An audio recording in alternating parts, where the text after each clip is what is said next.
So I have the verses up here for us to read along together. So Genesis chapter 11, verses 1 through 9. Now the whole world had one language and a common speech. As people moved eastward, they found a plain in Shinar and settled there.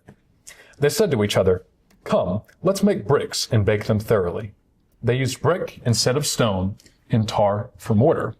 Then they said, "Come, let us build ourselves a city with a tower that reaches to the heavens, so that we may make a name for ourselves. Otherwise, we will be scattered over the face of the whole earth." But the Lord came down to see the city and the tower the people were building. The Lord said, "If as one people speaking the same language they have begun to do this, then nothing they plan to do will be impossible for them. Come, let us go down and confuse their language so that they will not understand each other." So the Lord scattered them from there over all the earth, and they stopped building the city. That is why it was called Babel, because there the Lord confused the language of the whole world. From there the Lord scattered them over the face of the whole earth. There's no other story that's talked about as much outside the church and as little inside the church as the Tower of Babel. I've never heard a lesson on it, and no one I've ever talked to have asked has heard a lesson on it. Yet the Tower of Babel shows up in pop culture all the time. There was a meme that got popular recently that the Tower of Babel is a conspiracy by the Duolingo bird to start his app to teach different languages. And I mean, that's a popular, I wouldn't say popular, it's a good theory behind the verses, but I'm going to be talking about something different today. And the pop culture's idea of Babel is technology being used to cross some forbidden godlike boundary, then bad things happening because of it. And here are two ways that it shows up in media. The first is it's directly alluded to. So this would be like a character specifically calls something a Tower of Babel, or the big evil organization is called the Babel organization. So a very direct reference. But more commonly, it's indirectly referred to. So with indirectly, it's not specifically mentioned, but it follows the same pattern of playing God and things going wrong. And some examples of stories like this are in Frankenstein. In Frankenstein, technology is used to create human life, and then things go wrong. It's also used in Jurassic Park. Technology is used to resurrect extinct life, and then things go wrong. And then also in Lane, where man tries to make the internet heaven and then become God inside it. So it's a very popular trope for stories. The Tower of Babel shows up everywhere in media because it is the archetype for stories with this same pattern. What does archetype mean? Arche means first and type means a model. So archetype means the first model. It's the original pattern. David and Goliath is the original pattern for the underdog story. The Tower of Babel is the original pattern, the archetype of the playing God story. And it's remarkable with how short these Bible stories are, that they are as deep as they are and have the influence on human culture that they do. Most stories follow the pattern of some biblical archetype.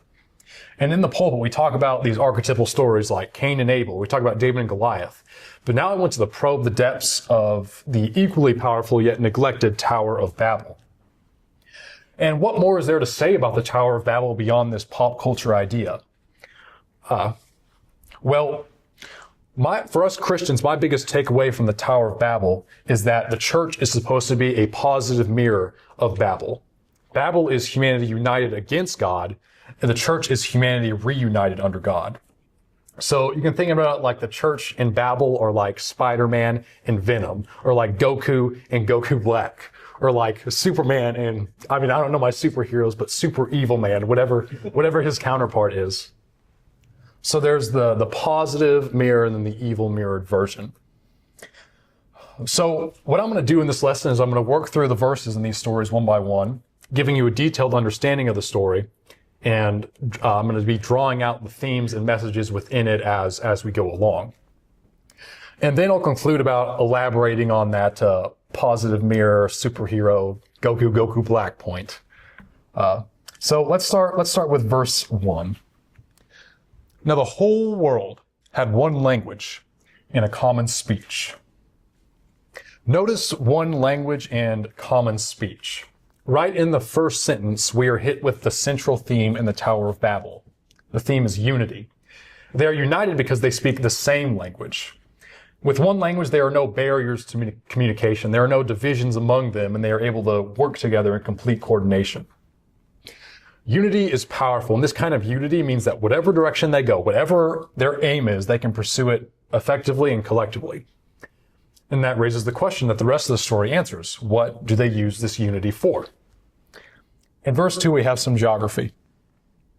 As people moved eastward, they found a plain in Shinar and settled there. I know I say this is geography, but these aren't just factoids. There's meaning behind this. And two things to notice here are them moving eastward and where Shinar is. So in the Bible, east is often associated with, it's often used to symbolize separation from God and is often associated with really tragic things. When Adam and Eve are cast out of the Garden of Eden, a cherubim and a flaming sword are placed on the east side to prevent them from going back into Eden. Eden is associated with God. Not being Eden is, of course, tragic, so there's a connection with east and being away from God and tragedy. And after Cain kills his brother, he moves to the east.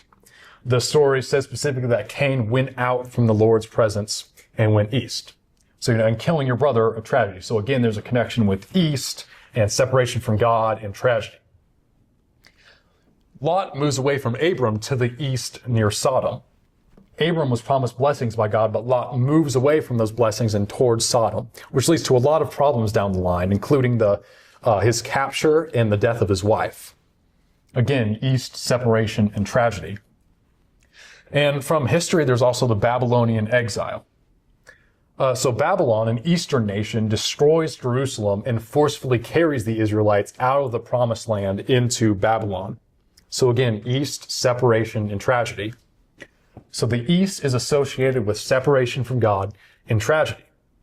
There's nothing magically evil about the east, but it's a narrative motif. It's like rain in movies. When it starts raining in the movie, you know that something bad is about to happen. So in the Tower of Babel, when it says the people moved eastward, it's setting the stage, like how rain is setting the stage for a sad scene in a movie. This east is setting the stage for some tragic thing associated with separation from God. So that's what's significant about east. Now, what about Shinar? Many Bibles have a footnote after Shinar that says Babylonia. So Shinar is just another name for the region of Babylonia, which is in modern-day Iraq, and it's centered around the city of Babylon. And this is significant because Babylon plays a huge role in the Bible. It's like a supervillain. It's your Goku Black, your Venom. It's a powerful evil force that shows up again and again in the Bible narrative. Some examples of the villainy of Babylon. In the Babylonian exile, as I already mentioned, Jerusalem is destroyed, but it's a terrible event. The temple is burned, the king's sons are killed before his eyes, then they gouge out the king's eyes. And Babylon is known for persecuting God's people. There's a story where a Babylonian king demands that people bow down and worship him, but there are 3 Jews who refuse to do that, and he throws them into a fiery furnace. And Babylon is known for pride and boast in itself. There's this passage where this king is talking about how awesome he is and how Babylon serves his awesomeness. And Babylon is also used symbolically in Revelation. It's called the mother of prostitutes and of the abominations of the earth. And it's said that Babylon is drunk with the blood of God's holy people and is a dwelling for demons. So they're quite the dastardly bunch. Now, why am I talking about Babylon so much? Well, here's something interesting most Christians don't know about the Tower of Babel. The Tower of Babel is actually the Tower of Babylon. The Hebrew word translated Babel and Babylon in this passage are the exact same. We see different English words for Babel and Babylon, but for the Jews reading it in the original language, they would have seen the exact same words for both. So this story about the Tower of Babel is actually about Babylon. They just translate it as Babel to remind you about some wordplay that's happening. So this is like a supervillain origin story. Babylon in seed form before it grows into the supervillain that we see elsewhere throughout the Bible. So to summarize, what is verse 2 telling us? The people are moving east, i.e. away from God, and they settle in Shinar, i.e. Babylonia, i.e. one of the Bible's biggest symbols of rebellion against God. So, like in a rainy scene, the tone is set. Something bad is about to happen. Moving on to verse 3. They said to each other, "Come, let's make bricks and bake them thoroughly." They used brick instead of stone and tar for mortar. Here they're describing the materials they will use to build this tower. Just looking at this from a literal, practical perspective, Babylonia did not have a lot of stone, so historically what we've seen people do in that region is that instead of using stone, they'll, instead of coring stone to build with, they'll engineer bricks out of clay. And when it says bake them thoroughly, it means that they were taking that clay and then putting it into a furnace to heat it up to turn it into bricks. Now, what's the point of telling us that they're using bricks instead of stone? Why not just say they built the tower? Well, what I think this is getting at is human ingenuity and evil. There was an obstacle in their path to accomplishing evil. They didn't have stone, but they used their unity and human ingenuity to engineer a way past that obstacle, that way being bricks. And that's something we often see in humanity, coming up with new ways to hack someone, new ways to break through someone's defenses in wars, new way to sneak bombs into first aid kits. But another reason is that stone is often used in Scripture to symbolize something God-given in a similar way that east symbolizes distance from God. The Ten Commandments were written on tablets of stone. We often sing that Jesus is the rock of ages. Do we call him the brick of ages? No, because he is God-given, not man-made. And in Daniel, a Babylonian king has this dream where there's a stone that crushes a statue made out of refined metals. And Daniel interprets the dream for this Babylonian king, and he says that the stone represents God's kingdom, and the statue of refined metals represents the kingdoms of men. And in the passage, when it's describing the stone, it calls it a stone cut without human hands. So the idea is the stone reminds you of the divine. It's not made with human hands, versus the statue, which reminds you out of humanity. It's handcrafted to resemble a statue, and it's made out of these refined metals. Stone is used as a symbol for something God-given because it's not something man creates. It already exists in the world God made. Bricks and refined metals, on the other hand, make us think about humans because they did not already exist in the world that God made. They have to be engineered by humans. So stone equals divine because God-given, and brick equals man because man-made. So my point is these bricks are another rain in the sky tone setter. So if stones symbolize a divine foundation, something God-given, and bricks symbolize human effort, then the foundation of this project, the foundation of their unity is not God, but is human effort. It's a self-centered effort. Moving on to verse 4. Then they said, "Come, let us build ourselves a city with a tower that reaches to the heavens, so that we may make a name for ourselves. Otherwise we will be scattered over the face of the whole earth." This is a big verse. It tells us their goal and motive, and there's a lot that we can say about those. The first thing I want to notice is what kind of tower are they building? What does it mean that this tower reaches to the heavens? When people think of this story, they typically think that they're trying to build a tower that literally goes up to heaven. Like the Babylonians think they're going to build up to the top of Mount Olympus or something. They think that they're going to build up to the clouds and see God face to face.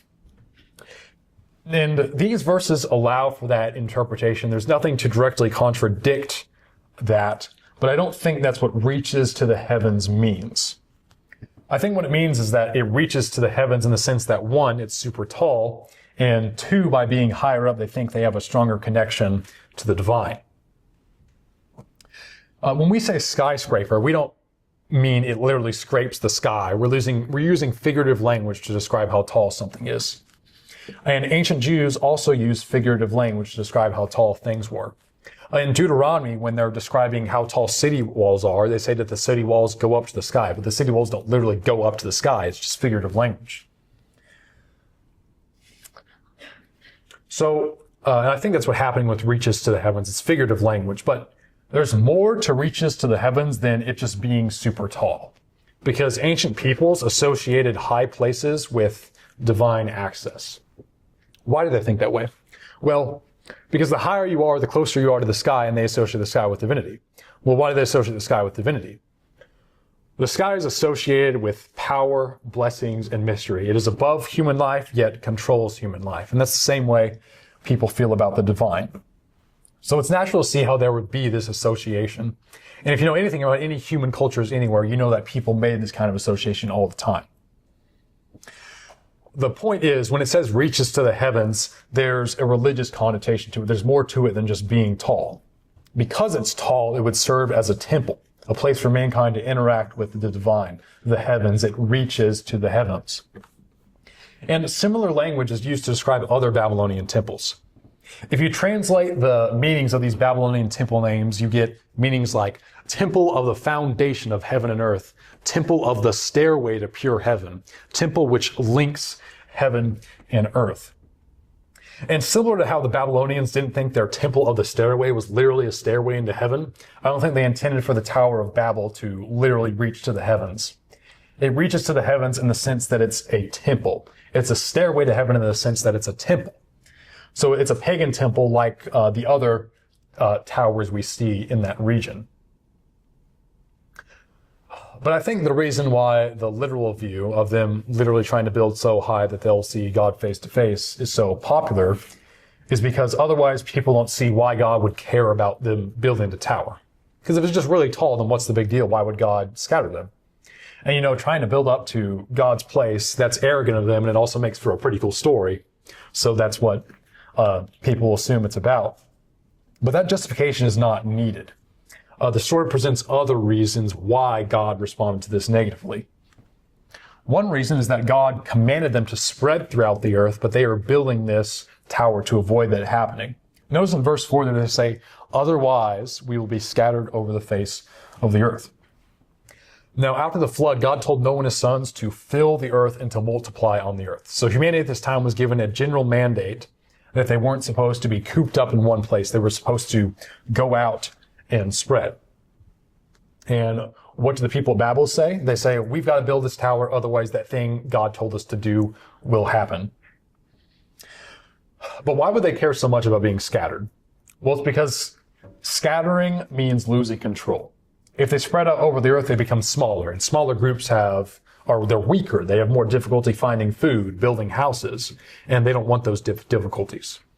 And those are valid concerns, but the point is, you trust in God instead of depending entirely on yourself. And if God tells you to scatter, then you scatter. And from this story, it's clear that they only care about the self. The language in this story hints at pride.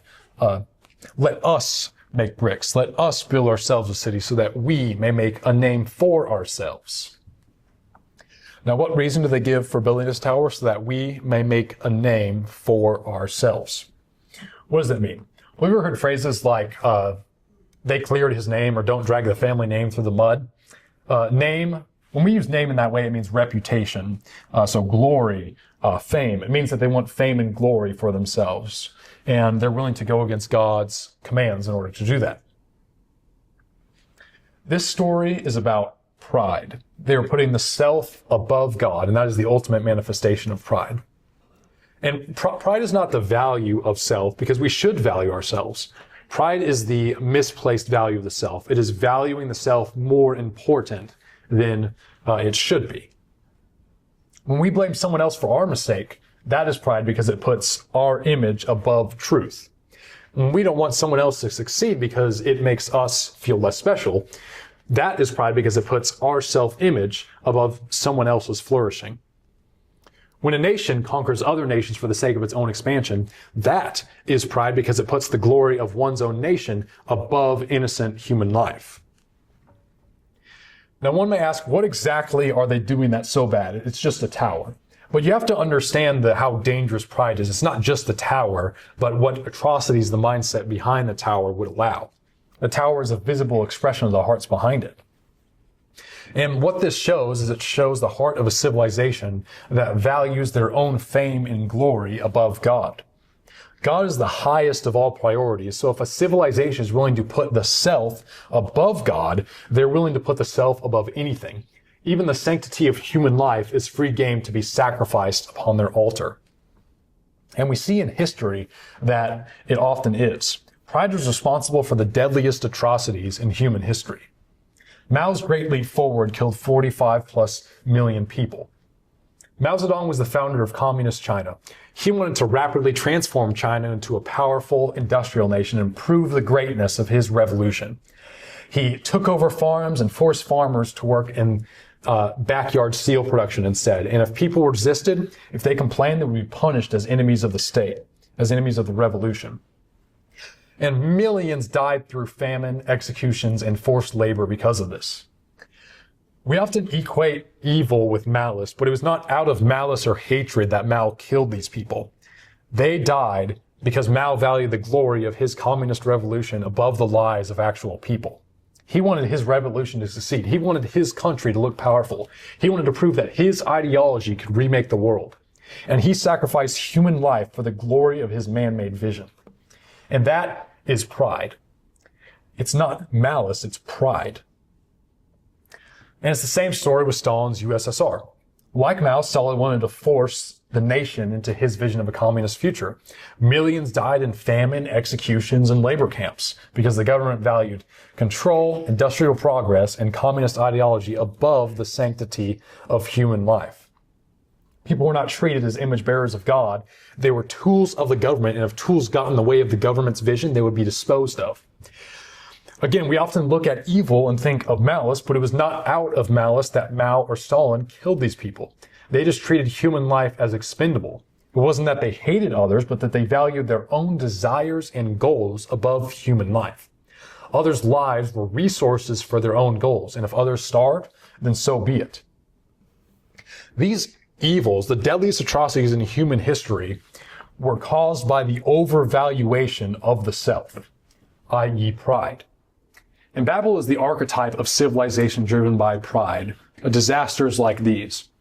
This is what pride does to our world and what civilizations driven by it cause. So I hope that the evil in this story of the Tower of Babel is not lost on us.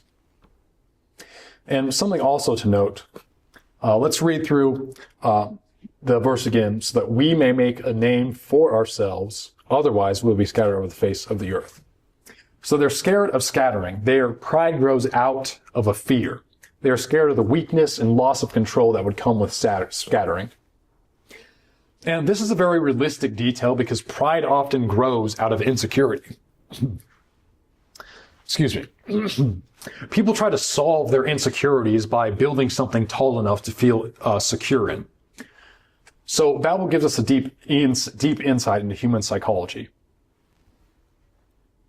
And that's all I have to say about verse 4, but I said a lot, so just a quick summary. My 3 main points about verse 4 are, 1, I don't think they're literally trying to build into the heavens. And 2, they're trying to prevent scattering across the earth, but God commanded them to scatter. And 3, they're doing this out of pride. And moving on to verse 5. But the Lord came down to see the city and the tower the people were building. Verse 5 is a transition point in the story. This story follows a structure of human action, then divine response. It follows a structure of humans did this, but then God did this. Verses 1 through 4, the humans did this part, and verses 5 and onward are the God did this part. And what I want to focus on in this verse are the words, the Lord came down. This is not literal. God is not a sky daddy with eyeballs that needs to descend from the clouds and look at the tower with his eyeballs. He sees everything continually throughout the whole universe. This is just a literary technique that describes God and human characteristics in order to make a point. And the point that's being made here is a contrast. The contrast is that these humans are prideful. They're boasting in this big, tall tower, but God is so far and above any human accomplishment that he comes down to see it. They're trying to make something other than God the highest, but he will always be the true highest. He is the one who comes down. So that's all I have to say about verse 5. This story is about pride, and come down is meant to dismiss their pride and to set up how God will respond to it. How will God respond to it? Well, let's read verse 6. The Lord said, if as one people speaking the same language they have begun to do this, then nothing they plan to do will be impossible for them. If I were to loosely paraphrase this verse in a very broad abstract sense, I would paraphrase it like, if unified humanity is accomplishing this evil thing, then their future accomplishments will grow to catastrophic proportions. They are speaking the same language. They are unified, and they're doing this evil thing. And this evil thing is only the beginning. And as technology grows, the evil that they're capable of achieving also grows. There's practically no end to the evil that they can achieve as technology progresses. And thousands of years after this was written, we've gotten to see how evil is used as technology becomes insanely powerful. Evil was disrupted at Babel, but evil was disrupted at Babel, but Babel did not disappear from the human heart. We still use technology for evil. At Babel, they only had bricks and tar, but the technology we have today is insane.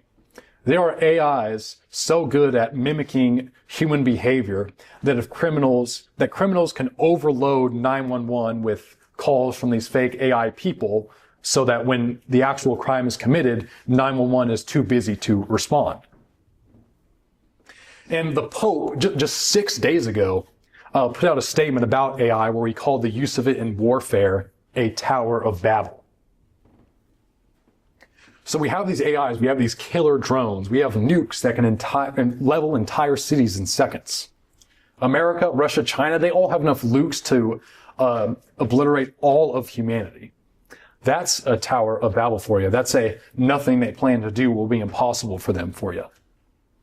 And last thing for this verse, here's a connection that I think is interesting.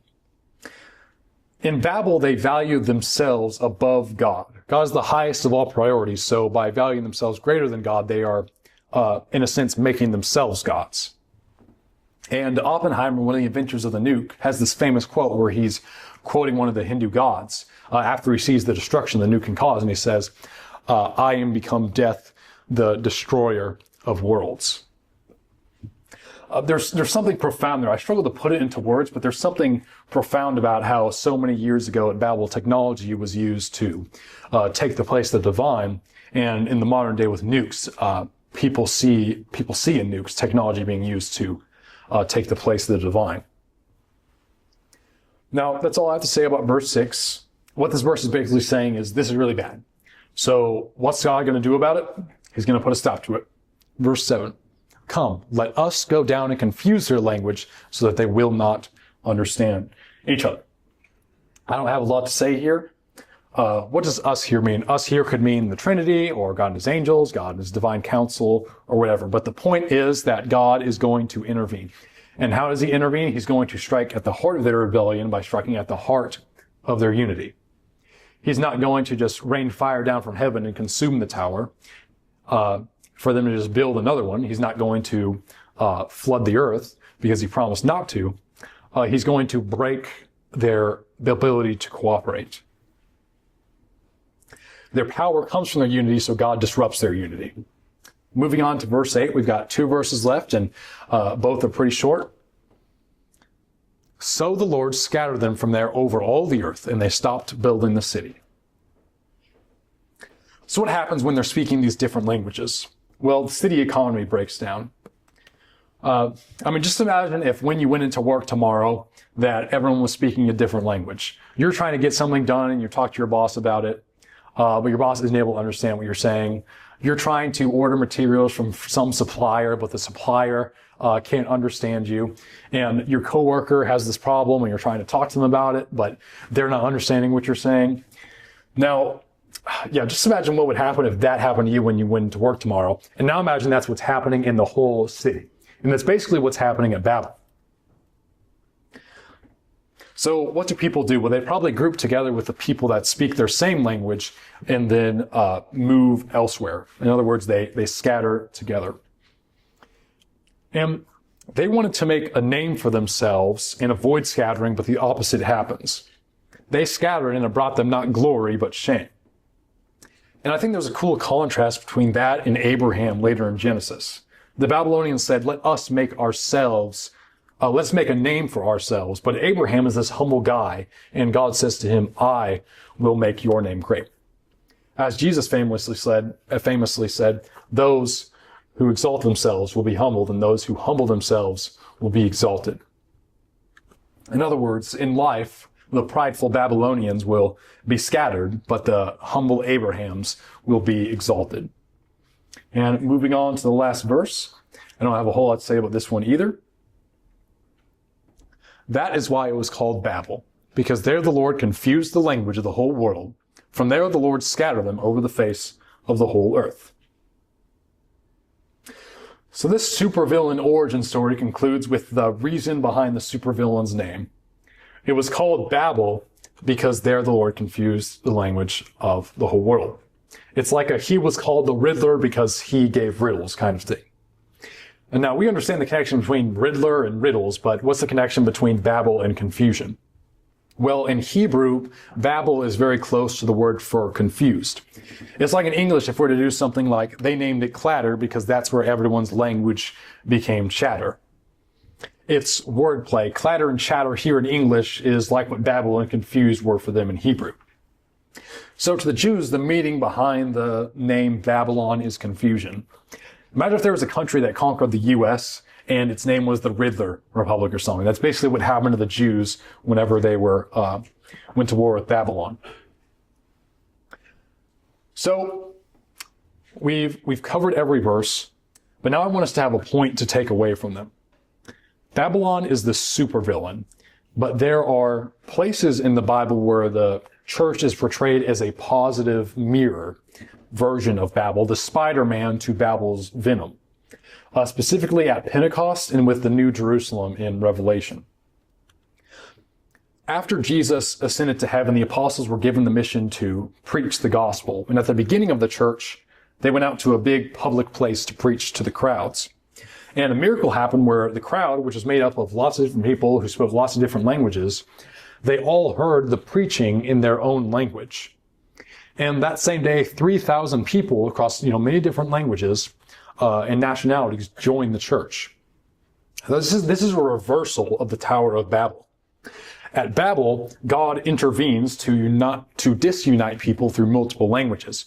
But here at Pentecost, he intervenes to unite people across multiple languages under one message. Babel was united under evil, but the church is united under good. The mirrors between the two are very evident. And we also see this mirroring of Babel and the church in Revelation. In Revelation, John has these visions. He sees a great multitude that no one could count from every nation, tribe, people, and language standing before the throne and before the Lamb. So there's many different people who speak many different languages that are all gathered together to worship the Lamb, to worship Jesus. And this is again a reference to the language division caused at Babel being bridged across. Despite their many languages, they are all united in their worship for the Lamb, which represents Christ. And in Revelation, Babylon is brought up when there are lots of bad things said about it. The mother of all prostitutes and the abominations of earth, the dwelling place of demons, drunk on the blood of God's holy people. And this evil Babylon is contrasted with something John sees later in Revelation. He sees this holy city called the New Jerusalem. So we have Babylon, but then John sees this magnificent, godly city. And there are so many beautiful descriptions he gives about it. He says, came down from heaven, prepared as a bride, beautifully dressed. And it's said that God dwells with his people there. So instead of the Babylonians building up towards God, God comes down to dwell amongst the people. And it's shone with the glory of God, and its brilliance was like that of a very precious jewel. And the Lamb is its lamp, and the nations will walk by its light. So Jesus is its lamp. It's how it sees it, how it knows where to go, how to walk around, and that all the nations, these people that speak many different languages, all walk by that light. And since this contrast is made, as evil as Babylon is portrayed and as majestic as the church is portrayed with the New Jerusalem, we should step up to that role. We should be unified. We should be working for God. And unity is emphasized so much in the scripture. The church at Corinth was going through a period of division, and Paul had a lot to say about them. He says, I plead with you, brethren, by the name of our Lord Jesus Christ, that you all speak the same thing. What did they do at Babel? They all spoke the same thing. I plead with you that you all speak the same thing and that there be no divisions among you, but that you be perfectly joined together in the same mind and in the same judgment. And when we communed this morning, there's very important symbolism that's going on there that symbolizes the unity we have together as one body. What Paul also tells these divisive brethren in Corinth is he points towards the symbolism communion. For we, though many, are one bread and one body, for we all partake of that one bread. So this morning we all pass around that one loaf of unleavened bread, and we all break out of it. That represents that we are one body communing together. And there's also reference to unity across different languages. There's neither Jew nor Greek. There's neither slave nor free. There is neither male nor female. For you are all one in Christ Jesus. So my concluding paragraph, well, what can we take from Babel? Well, the message of Babel is not just they were prideful, God humbled them, so don't be prideful. The message is that we should be powerful and unified like Babel was, but with God as our highest priority instead of ourselves. I think about Hunter's lesson about the parable of the shrewd servant just last Sunday. The parable of the shrewd servant is about how genius that people can be in evil. Well, what is Tower of Babel? It's human ingenuity in evil. What is the church supposed to be? Or what is Jesus' emphasis in the parable of the shrewd servant? It's that the church should be shrewd. They should be ingenious in good things.